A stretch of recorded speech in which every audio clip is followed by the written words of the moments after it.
Donald Tusk has made it clear he hopes that the resignation of senior Brexiteers from the government could bring about a reversal of the historic EU referendum decision, with Britain remaining. Leading Eurocrats in Brussels struggled to hide their pleasure that Brexit Secretary David Davis and Foreign Secretary Boris Johnson had quit the government, as Theresa May significantly softened her policy on Brexit. Speaking in a press conference, the European Council president was unwilling to back Theresa May's much criticized compromise solution from the Chequers meeting with her cabinet. He told journalists that UK-EU relations are no nearer to being solved than they were before. Reflecting on the resignation of Mr. Davis and Mr. Johnson, Mr. Tusk said, "Politicians come and go, while the problems they have created for their people remain. The mess caused by Brexit is the biggest problem in the history of EU-UK relations, and it is still very far from being solved with or without Mr. Davis." And in a clear nod to hopes that Brexit can be stopped, he tweeted,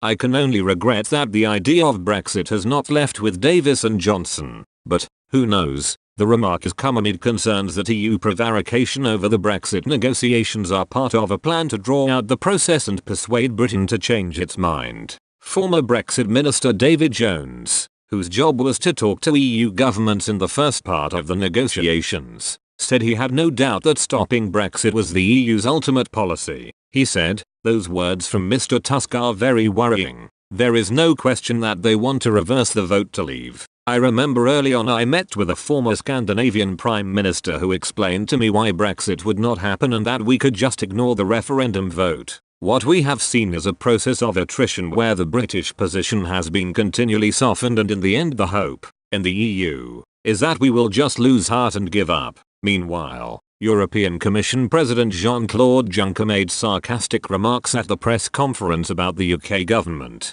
Asked about Mr. Johnson's resignation, Mr. Juncker dismissively responded, "This clearly proves that at Chequers there was a big unity of views in the British cabinet.